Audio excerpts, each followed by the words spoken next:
अस्सलाम वालेकुम। बात करते हैं जी मियाँ नवाज शरीफ की वापसी की। सुनने में आ रहा है, लेकिन यह है कि इत्तला जो जो मालूमात जो मेरे अंदर है वो वही हैं, उसी तरीके से ही हैं कि मियाँ नवाज शरीफ अपनी जगह पे डटे हुए हैं और उन्होंने कहा हुआ है कि जो मेरे साथ वादा किया था अब तुम उसको वो पूरा करो। एक तो वो था ना पहले वाले वादे, लेकिन एक जो दिसंबर 2021 में हुए थे कि आपका सियासत से कोई ताल्लुक नहीं होगा। बाद में प्रेस कॉन्फ्रेंस भी हो गई, डीजीआई ने आके सामने भी बता दिया। अब ये आपस में लिंक करती हैं या कि नहीं मुझे नहीं पता, लेकिन उसके बाद जो इंसान हम देखते हैं कि बैन उस वक़्त से और अभी तक मुसलसल सियासत में इन्वॉल्व है। अब तो जी 9 वही हो गया जी, ऐसे कर रहे हैं जी, पकड़ रहे हैं जी, यहाँ पे ले गए वहाँ पे ले गए, इंतकाम हो गया। सारा का सारा गंद जो है ना उठा के वो डाल दिया गया अपना अदालतों के ऊपर। अदालतों को कहा गया जी आपका काम एक जोकर का, तो आप अपने काम करते रहे। तो ये सारी सूरत हाल बनी हुई है। मियाँ नवाज शरीफ अपनी जगह पे तसल्ली में बैठे हुए हैं जी, और शहबाज शरीफ साहब ने अभी घोड़ा पकड़ा हुआ है, वो आएंगे तो आने के बाद देखें फिर उसके बाद क्या होता है। वापसी की तारीखें डाल रही हैं, लेकिन मुझे नहीं लगता कि ऐसी कोई बात हुई हो कि जो वापसी का मामला तय हो गया हो। ये अपनी जगह पे चल रही हैं। मरीम नवाज शरीफ एक्टिव पॉलिटिक्स कर रही हैं इस वक्त में। वो जो है ना बिसात बिछा रही हैं, वो जो कारकुनान है, जो एमएनए एमपीएस के उम्मीदवारान हैं, वो हलकों के अंदर जाके वो काम जो एक वक्त में मियाँ नवाज शरीफ किया करते थे वो मरीम नवाज शरीफ कर रही हैं। तो अगर ये सारे काम कर लेने के बाद अगर ये कोई सोचे या समझे, अब ये मैं एक इख्तलाफी पहलू जहाँ पे पीएमएल-एन के अंदर और बाहर और कारकुनान में ये आ जाती है कि सब कुछ करने के बाद, इलेक्शन लड़ने के बाद, अगर वजीर आजम शहबाज शरीफ साहब को बनाना है, जो उन्होंने पिछले 16 माह की कारकर्दगी के अंदर, मैं उस पर ना इतफाक ना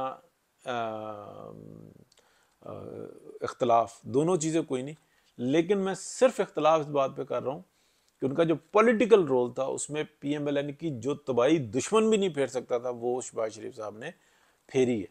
और जो डिफेंड जो करना चाहिए था, जिस तरीके से फाइट करनी चाहिए थी पार्टी के लिए, वो मरीम नवाज शरीफ ने की है।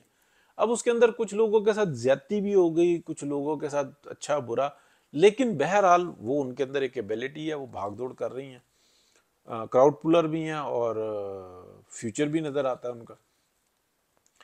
मियाँ नवाज शरीफ वापसी का जी अभी तक कोई नहीं है। सलीम बुखारी साहब ने अपने प्रोग्राम में बड़ी अच्छी एक बात कही।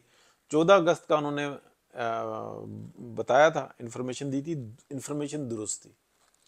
ये मैं आपको बता रहा हूँ कि वो जो मालूमात थी ना उनके पास, जिस जगह से आई थी वो दुरुस्त आई थी। मियाँ नवाज शरीफ इसी तरह की डेट्स वगैरह पे के ऊपर ना राजीनामे शो करते रहे हैं, लेकिन इन साइड जो है ना उनके, वो मैं ये बता रहा हूँ कि ये 15 अक्टूबर की और ये अक्टूबर के महीने की बातें आ रही हैं। इलेक्शन आ जाए, इलेक्शन हो जाए, पीएमएलएन पार्टिसिपेट करेगी, मियाँ नवाज शरीफ नहीं आएंगे। उस वक्त तक नहीं आएंगे जब तक वो ये कहते हैं कि ये जो मामलात मेरे साथ तय किए थे ना, मैंने अपने जो तय कर लिए थे और उसमें तुमने ये कहा था कि अब हमारा सियासत से कोई ताल्लुक नहीं होगा, और उसी वक्त सियासत कर रहे थे। इसके बावजूद जो मैंने कमिटमेंट की थी ना वो मैंने पूरी की है। अब तुम्हारी बारी बारी है। और ये भी मैं आपको बताऊं, इसके अंदर एक गारंटर भी है। और मामला ज्यादा खराब होगा ना तो वो सब चीजें सामने आएंगी, सबको पता होगा कि हाँ क्या क्या क्या लफ्ज इस्तेमाल हुए थे, ये भी आएंगे। इससे ज्यादा तो नहीं मैं कुछ कह सकता, ठीक है ना। और आप ये देखें कि दिसंबर 2021 में ये हुए, 1 जनवरी 2022 को मैंने ये बताया कि जनरल बाजवा 15 मार्च से और अप्रैल के 1 अप्रैल के दरमियान, इन 15 दिनों के अंदर वो रिजाइन करेंगे और नया चीफ आ जाएगा और फिर ये सारा मामला ख़त्म हो जाएगा। ठीक है, तो किस तरह से पता था? बहुत सारे लोगों को पता था, मैंने सिर्फ फ्रंट पे आगे बता दिया था, बाद में ये खबरें भी निकली, फिर उसके बाद ये हुआ। लेकिन आप ये देखें कि कैसे उसी वक्त में वो होती है अपना ये कह लें कि दिसंबर में जो है ना गो थ्रू होता है कि जी ठीक है, पीपल्स पार्टी की वो जो शुरू से डिमांड है वो मान लो, हर एक की ख्वाहिश पूरी कर दो। पीपल्स पार्टी कैसे शहबाज शरीफ साहब को आगे करती है। ये सारी बातें मैंने बहुत दफ़ा बताई हैं। शहबाज शरीफ साहब फटाफट जनाब आगे हो जाते हैं, मेरी स्पीड ही बहुत है, मैं जनाब आगे आगे, ठीक है ना। हालांकि ये प्रोग्राम नहीं था, बयान इन सारी चीज़ों के अंदर ना इस्टेब्लिशमेंट ही मुलव्वस थी। अब वो कह लें जी वो था, वो खुद से कर रहा था, वो फलाना कर रहा था। जब अगर खुद से कर रहा था और आपकी ऑर्गेनाइजेशन ही नहीं है, तो फिर किस बात के आप ऑर्गेनाइज हैं? और अगर जो चले मान लिया वो खुद से कर रहा था, तो फिर उसकी पनिशमेंट क्या है? अगर पनिशमेंट ही नहीं है और वो खुद से भी कर रहा था, तो इसका मतलब है ये सारी राजीनामा, ये सब जो ना आप खेल रहे थे खेल। तो ये नहीं होता कि जनाब एक वहां पे कर रहा है, दूसरा वहां पे कर रहा है, ऐसा नहीं होता। ये सब ऑर्गेनाइज तरीके से हो रहा होता है। हाँ, फ्रंट पे ये दूसरे को जो है ना वो ज़रा डॉच देने के लिए बातें गर्म सर्द कर देते हैं, उसमें इसके अलावा कुछ और नहीं। हाँ, एक और चीज़ जो है ना वो ये है कि जो इंटरनेशनली हालात तब्दील हो रहे हैं ना, उनके अंदर बड़ा फ़र्क पड़ा हुआ है। जो स्लम्प अभी आगे नज़र आ रहा है ना, वो बड़ा भयानक है। तो उसके अंदर जो इंसान है, जो इलाके के अंदर जो हमारे यानी कि पाकिस्तान के इर्द गिर्द में जो चेंजेस आ रही हैं, उसके अंदर कुछ ऐसा हो सकता है कि कोई बहुत बड़ी जो है ना पाकिस्तान के अंदर आपको मुदाखलत नज़र आए, और उसकी वजह से जो है ना कुछ बेहतरी नज़र आए। और अगर ऐसा होगा तो वो भी सामने होगा।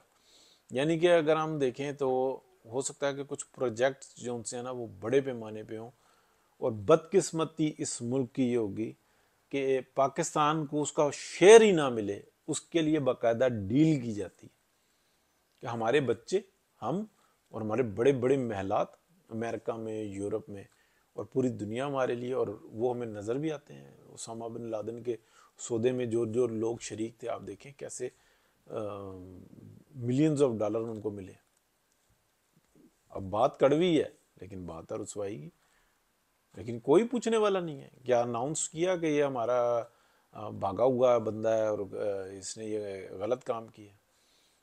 तो मसला ये है ना जी, देखें G20 इंडिया करवा रहा है, पाकिस्तान की तरफ से कोई कोई वो नहीं है, कोई प्रेशर नहीं है, कोई किसी की इज्जत को मसला नहीं पड़ना हुआ। जैसे ही मियां नवाज शरीफ की हुकूमत आती थी, वो जी हमारे पास फलाना हथियार नहीं है, फलाना हथियार नहीं है, हम मर गए, हम लुट गए, पैसे दे दो, तो जनाब वो कॉलोनियों में लगते थे, बड़े बड़े काम होते थे। कॉलोनी से मुराद ये होता था कि कॉलोनी तो बनाते हैं, कब्जा कर लिया, उस पर प्लाट हो गए, फिर उसको बेच दिया, फिर आगे ये सारा चलता रहता था। एक अन्नी मचाई हुई थी। गैर ज़रूरी चीज़ों पे ये पहले लगा लेते हैं और फिर जवाब नहीं देते, हिसाब नहीं देते। अब जो इंसान मसला शायद कुछ ऐसा लग रहा है, और नहीं होगा तो मियाँ साहब के ना, मैं अंदर की आपको बात बताऊं, वो ये कहते हैं कि यार खुद ही कर लो, शहबाज शरीफ चाहिए वो ले जो, PMLN चाहिए वो ले जो, इससे ज़्यादा तो बड़ी तो नहीं वो बात कर सकते, ठीक है ना, इससे ज़्यादा तो नहीं खुल के वो बात कर सकते। तो अभी तक वापसी का कोई उनका प्रोग्राम नहीं है कन्फर्म। तो सुनते ने नई डेट आ गई, शहबाज शरीफ साहब पकड़ के लाए, साथ में खड़ा करके उन्होंने ऐलानात कर दिए। उसके बाद तो मुझे तो नहीं कोई नज़र आई कि मियाँ साहब ने खुद कोई ट्वीट की हो कि भाई, या मरीम नवाज ने ट्वीट की हो। अगर मरीम नवाज ट्वीट करेगी ना कि इस डेट को मियाँ साहब वापस आ रहे हैं, या मियाँ साहब को ने का आने का, हाँ वो ज़रूर कहती हैं, हमेशा कहती हैं कि ये उनका मुल्क है, वो उसमें ज़रूर आएंगे और वो सर्व करेंगे, वज़ीर आज़म नवाज शरीफ। जबकि मेरा ख्याल है कि मेरा बिना ये ख्याल है कि मियाँ नवाज शरीफ वज़ीर आज़म बनेंगे, लेकिन एक दिन के लिए, 2-4 दिन के लिए, या एक महीने के लिए कह रहे हैं, और उसके बाद जो इंसान मरीम नवाज आ जाएंगी। ये मेरा एक गुमान कहता है। कुछ बातें सुन के भी कुछ ऐसा है, कुछ ऐसा चक्कर। जहाँ तक बात रही शहबाज शरीफ की, ये मैं आपको खबर दे रहा हूँ, खबर कि वो लोग जिन्होंने कहा था ना कि हमारा बहुत ताबेदार बंदा है, उन लोगों ने कानों को हाथ लगाए हैं। वो कहते हैं कि इतना ताबेदार, क्योंकि हमारी तो ये होती है ना कि 10 डिमांड करते हैं, 8 चीजें पूरी हो जाती हैं, 2 पे फिर हम फाइट करते हैं। ये तो 10 की 10 मान लेता है, और फिर वो जो बेड़ा गर्क हो जाता है उसको संभालने के लिए अपनी स्पीडें लगाता रहता है। तो निज़ाम तो नहीं ऐसे चलता, ये तो शिकायत का मौका ही नहीं देता। इसलिए उन्होंने भी कानों को हाथ लगाया। मैं एक बड़ी पक्की बात बता रहा हूँ आपको। तो होती रहेगी ये बात, कहानी ये चल रही है, तो मज़ा आएगा। अल्लाह हाफिज़।